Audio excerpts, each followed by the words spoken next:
Hi friends, இதை first time நம்ம சேனலை வாட்ச் பண்ணிங்கன்னா மறக்காம நம்ம சேனலை சப்ஸ்கிரைப் பண்ணுங்கள். ஸோ இன்றைக்கி பார்க்க போகிற ரெசிபி என்னென்னா ஒரு சிம்பிள் அண்ட் குயிக்கான ஒரு ஜாங்கிரி ரெசிபி தான் வந்து பார்க்க போகிறோம். ஸோ வீடியோ ஸ்கிப் பண்ணால் பாருங்கள், வாங்க வீடியோக்குள்ளே போகலாம்.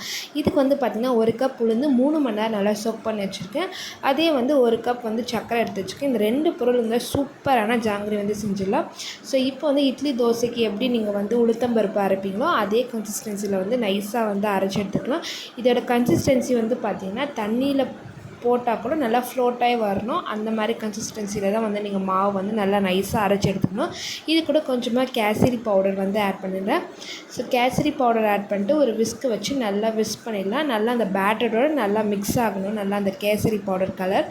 ஸோ மிக்ஸ் ஆனதுக்கப்புறமா நான் வந்து பார்த்திங்கன்னா இந்த பைப்பிங் பேக் வந்து எடுத்திருக்கேன். இந்த பைப்பிங் பேக் வந்து கேக்கு கலர் செய்வாங்களா, ஸோ அந்த பைப்பிங் பேக் நீங்கள் பால் கவர் இல்லைன்னா ஜாங்கிரி பேக்குன்னு சொல்லிட்டு கடையில் கேட்டிங்கன்னா அவங்களே வந்து தருவாங்க.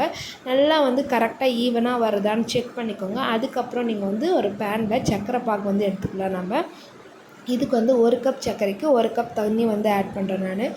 ஸோ சர்க்கரை வந்து நல்லா வந்து மெல்ட் ஆகி வரணும். இது கூட வந்து பார்த்திங்கன்னா கேசரி பவுடர் ஆல்ரெடி நம்ம பேட்டர்லேயே ஆட் பண்ணிக்கிறோம், இந்த சர்க்கரை கரைசல்லே ஆட் பண்ணிக்கிறோம். கொஞ்சமாக வந்து ஏலக்காய் ஆட் பண்ணிடலாம். இதுக்கு வந்து பார்த்திங்கன்னா ஒரே ஒரு கம்பி பதம் போதும். ஸோ சர்க்கரை பாகு இறுகாமல் இருக்கிறதுக்காக நம்ம வந்து லெமன் வந்து ஸ்க்வீஸ் பண்ணி வச்சுருக்கேன். இப்போ வந்து பார்த்திங்கன்னா ஆயில் நல்லா மீடியம் ஃப்ளேமில் வச்சுக்கோங்க. ஹை ஃப்ளேமில் வச்சிங்கன்னா சரியாக குக் ஆகாது. அதே மாதிரி ஜாங்கிரி வந்து நீங்கள் டைரெக்டாக வந்து ஆயிலில் போடும்போது ஹை ஃப்ளேமில் வச்சிங்கன்னா ஈவனாக வந்து வராது உங்களுக்கு. லோ ஃப்ளேமில் வச்சா தான் கரெக்டாக வரும். இல்லைனா வடை மாதிரி டக்குன்னு மேலே ஃப்ளோட் ஆகிடும். ஸோ நீங்கள் வந்து கரெக்டாக ஜாங்கிரி ஷேப் வந்து வராது. ஸோ அதனால் மீடியம் ஃப்ளேமில் வச்சு நீங்கள் வந்து குக் பண்ணுங்கள். இப்போ குக் பண்ணதுக்கப்புறம் 2 பக்கமும் ஈவனாக வந்து குக் ஆகணும். குக் ஆனதுக்கப்புறமா அந்த ஹீட் கன்சிஸ்டன்சி இருக்கும் போதே சுகர் சிரப்பில் வந்து ஒரு 2 to 3 minutes நல்லா டிப் பண்ணிவிடுங்க.